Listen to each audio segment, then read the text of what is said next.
It starts right now. Good morning, Business Athlete Nation. Good. Wait, this peanut butter jar looks emptier than yesterday. Fridge light never lies. Spoon's dirty, wrapper missing. Midnight isn't evil. Mindless is. Light, portion plan, that's your real IQ. Snack like tomorrow exists. People who pre-stage snacks think ahead. Containers equal discipline. Translation. Greek yogurt beats mystery pizza box. Number one suspect? What? Jimmy. We're not blaming you this time, dude. We know who the recovering peanut butter addict is around here. Welcome to Mornings in the Lab, everyone. Or mornings in the circus, crapper, whatever you want, as long as you're part of the conversation. First up, the midnight snack IQ test.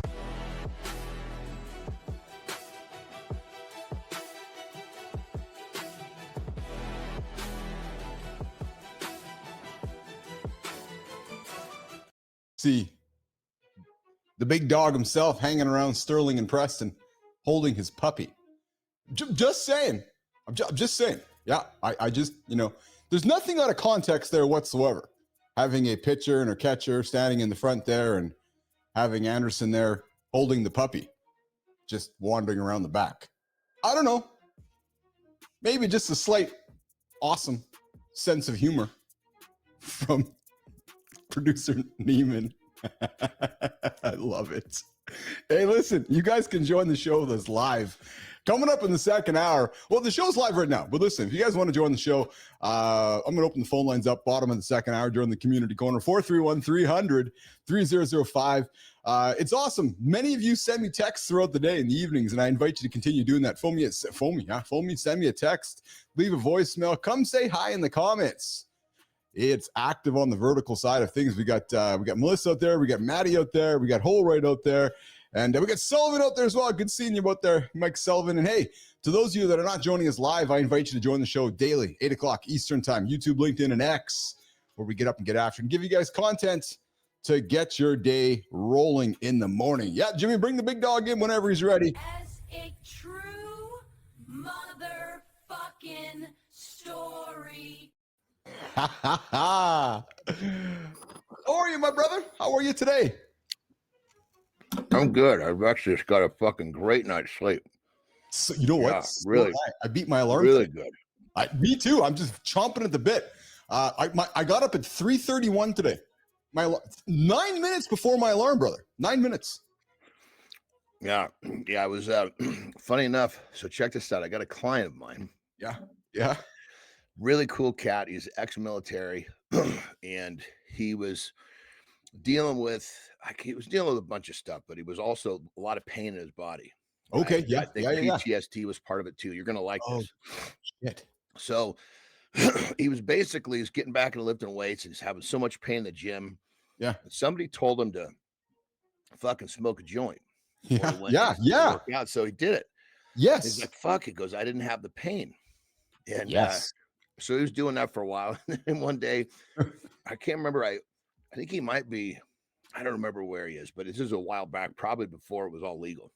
Yeah. So you say one day he's sitting in his truck, getting ready to go in the gym. He's got a bong up to his mouth, and a fucking cop pulls up right next to him. And he said he was like, he just put it down gently and nothing happened. But he goes, that was the trigger for me. So he started working on a whole line of cannabis pre-workout products. Oh yeah. There you go. Yeah. He's got, I mean, so anyway, he's got a whole bunch of cannabis pre-workout products. Shouldn't say a whole bunch. Anyway, so he also has some stuff for sleep. Yeah. But I told him about what happens to me. He says, no, this isn't like that. And so yesterday or the day before, I just took one of the capsules. Didn't notice a little something last night. I took 2, which is what he recommended. Yeah. Dude, fuck, I slept fucking great. God, that's awesome, man. That's awesome. Good for you. That's what I'm really stoked about is that he's taken his problem. He solved his problem. Now he's trying to solve it for others. And I think that's fucking amazing. Yeah. Well, and I can tell by the excitement in your voice that you're genuinely excited about that. And that's awesome because we know that if we listen, that's the best business to build is if you solve a problem for yourself, there's a high likelihood you're solving it for somebody else. That's my fucking business altogether. Yeah, absolutely. Good morning, Seasons. Everything I fucking teach is that. Yes. Yeah. Good morning, Season. Good to see you out there, brother. And good morning, Sullivan, out there as well. I'm glad you brought the cannabis topic up, brother. We're doing, obviously we're building a business here. So the cannabis conversation we had last week, our biggest show in the last year, over 2,000 people showed up for that show. So I have another big cannabis topic that I found some research that's talking about cannabis relieving back pain. That's on the table either for tomorrow or Monday. So there's interest there, and here's what's clear to me is that there's interest there, but there's interest in live trustworthy. Back to your peptide stuff, right? When you do your live shows with people, because people want to be able to have a conversation, they want to be able to listen, they want to be able to ask questions, right? They want to be able to get some semblance of knowing that it's not some AI generated stuff, right? So that's great. So we're going to talk about that a little bit next week for sure. How was the last 22 hours, man? What happened in your world?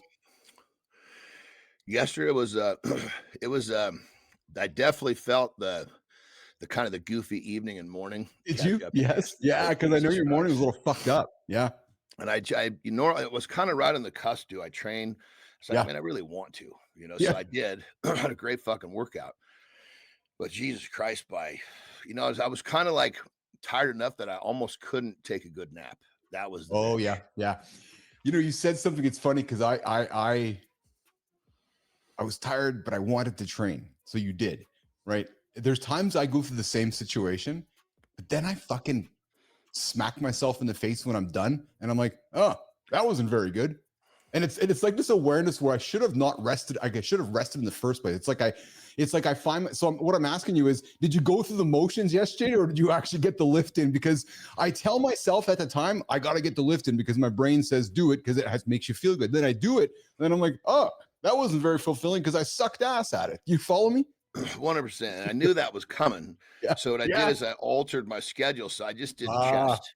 Oh, okay. If it was a bigger, if I was doing like, if I was doing, back or legs. That would have been no, those big movements, right? So you would have been trashed. Yeah. And I've got a nerve issue that I'm working on with my left pec. Okay. And so there's a lot of focusing and concentrating rather than just crushing. Gotcha. Need that oomph that I didn't have. Yeah. Cool. Well, I was up at it. I got my lift in this morning, got some cardio working this morning, got a stretch in this morning. I'm just ready to rock and roll here. And hey, we got some tuna being served up in about 11 minutes or so. We got a guest coming in, Mr. Tuna, showing up here at the bottom of the hour here. So, hey, Sterling Preston, let's get some conversation desk items on the table for Keith and Johnny to chew on. Let's get Mornings in the Lab Nation teed up with what's happening in the world today before we bring in our guest today. I got to say something about my gay brothers. Yes. The other morning when I was on the phone, I could hear him and I couldn't see him. I was like, I miss these boys. So I'm glad to be able to see them today. Well, listen, during the opener there, as they were setting up the morning loop, you were wandering around the back there with the little puppy. So, Sterling, I noticed you were wandering. I think you were coming out of the restroom and you had the puppy in your hands there. So it was a nice moment from Mr. Anderson. Sterling and Preston. Listen, I love puppies as much as the next guy. I just don't want to get one with a friend. Oh, so Keith and John aren't getting a puppy? No, you know what I'll tell you? I say, take that fucking puppy and get in the shower and think about me with your puppy. That's what I would tell you. Breaking news, nation. Apparently, we can receive oxygen through our buttholes now. I don't know if I feel proud or sorry for the human volunteers who proved the concept. Netflix is all in on generative AI now. And frankly, those who don't do the same will have the same outcome as Blockbuster. A startup just unveiled a humanoid built for war. Not warehouses, war. CEO says guns are on the table, calls these bots first line of defense. LinkedIn didn't shadow ban you, it rewired the feed. Frequency lost its crown. Relevance and real conversation run it now. If followers scroll past you, LinkedIn learns disinterest and stops showing you. One strong post beats 3 mediocre ones.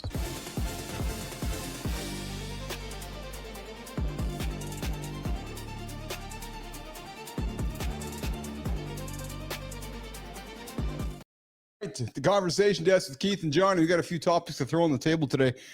The big one I'm going to put at the end here. First of all, So this is just an obvious statement, but I like to put obvious statements on the table because Keith. So here's the good news with Keith and John. We've been around long enough that we can use history to predict the future. And for those of you that are around for the Blockbuster days and we were renting VHS and going to the store and then wondering why that whole industry went away, well, because it all went to streaming and on demand. Well, the same thing's happening with the world of AI. And Netflix has made their announcement yesterday, John, at their Q3 earnings card that basically we are all in on AI.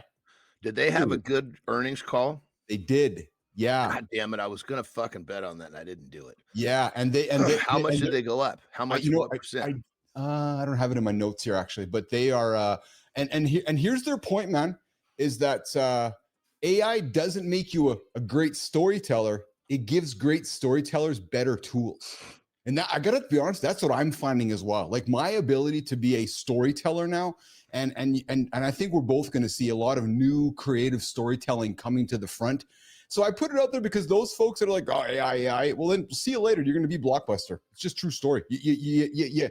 If you're not going to embrace it, you're going to absolutely be unequivocally left behind in the world of black and white. So if you can't beat him, you got to join him. Yeah, that's exactly it. That's exactly it. Here's another one, John. I thought about you with this one. This one was so much. This topic is about killer robots, and it wasn't so much about the fact that there's a company now producing killer robots. What killer? Define killer. Well, actually, there's a company called Foundation out of San Francisco. So I just learned this yesterday. So there's obviously a bunch of robotics companies on the planet right now. One of them, Boston Robotics, probably one of the most famous ones. We see those dogs walking around. And apparently, John, up until now, these robotics companies have all, kind of agreed on these unwritten set of rules that. Oh, really? That we're building robots, not for military purposes. Well, so all these North American companies have all like, yeah, we're all going to build robots, but we're not going to build them to kill people. Well, the CEO of Foundation's like, nah, fuck that. We're building robots to kill people. Wow. You broke the rules. It's just a matter of time before somebody does. I thought of you because that's the adage, right? If you can't beat them, join them because somebody's going to. Somebody's going to. So I might as well be yourself or somebody else. So the guy's like, so again, this story really wasn't so much about the company building that. It was the fact that he's like, well, you guys kind of go play in your sandbox. I'm going to be the guy that's going to build the sandbox over here and I'll just be the leader. So wherever it goes. And I can appreciate that. What's going on, Marty? Nothing much, man. What's going on, guys? How you doing? Everything's awesome. Good over here, man. Thank you for asking, man. Yes. Well, good timing because you came in at a perfect time. Oh, did I? I tend to do that sometimes. I'm telling you, it could not be a better time because science has discovered and researchers have discovered, Marty, Johnny, that butt breathing is indeed an unconventional but scientifically advancing alternative to support humans with severe lung problems. And I'm being absolutely truthful. There is future trials happening right now, Marty, where they're helping humans breathe out of their ass. And here's the wild part, brother. It actually works in animals. Mice, rats, and pigs survive low oxygen conditions when scientists pumped oxygenated fluids into their intestines. And then as a result, they were breathing out of their ass. Marty. Was this like passing gas or something? Or are we talking about inhale, exhale? What are we talking about? We're talking about inhale, exhale. We're talking about, so that humans can breathe, because humans that have severe lung issues, maybe that, in the past would go on an iron lung. Now they're discovering that they can, that they could actually use your anus to breathe out of. So let me ask you this. If you had a lung issue, would you want that procedure? Would I want to breathe out of my ass? Yeah. Would you be cool with that? Would that be comfortable? I don't know. I think Johnny would be cool with it. Johnny.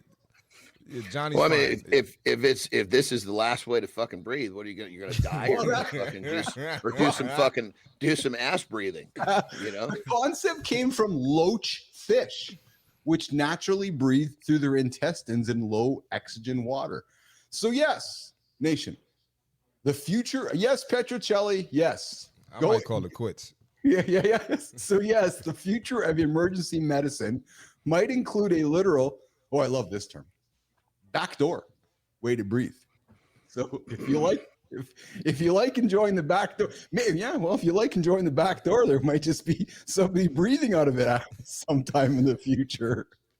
But as Jon said, if it keeps you alive, you're not going to actually care where you're breathing, out of your mouth or your asshole.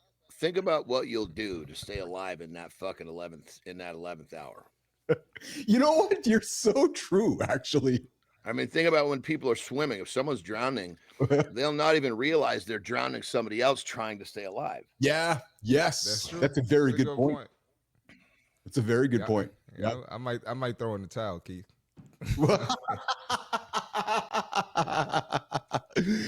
And hey, I found some interesting stuff yesterday too on the LinkedIn side of things, because we're all in the creator business.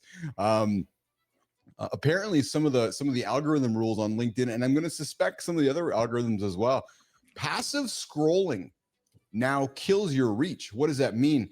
I come across Anderson or Marty's posts, and I'm going to make some assumptions here that's probably on a number of other platforms other than LinkedIn. And what I'm going to say next is obvious, because it's like, well, duh, but until you hear it, it's like, of course.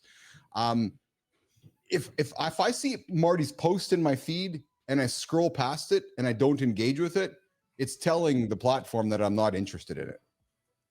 If I'm sitting on it and looking at it for extra seconds, it's telling the platform that I'm interested in seeing it. So it's now, as much as anything, it's monitoring the time that you're spending, not just clicking, but observing with your eyes when you're stopping in the post.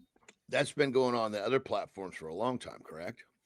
Yeah, I think to some extent, yeah. So it's if you watch a full fucking video, you're gonna get more of that shit served up. Yeah, no, what I'm talking with Johnny is the opposite, which is the hover. You actually haven't done anything.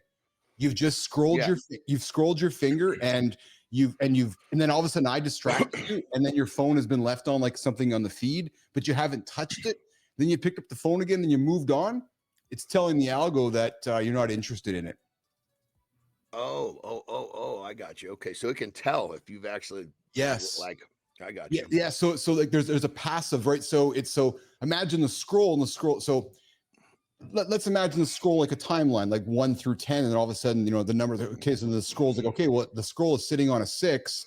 I see that Jon missed 1 through 5. He's not interested in it. We're not going to show it to him again, right? So it's just, listen, it's the game of content, and I guess the bottom line is this, right? Create good quality content that interests your audience, and people will come back to it. And Marty, I was thinking about you, brother, when I was thinking about this, because I know you're out there making content for folks, right? So, oh yeah, no, that's a good point. No, that's actually, I'm thinking about it from a different angle.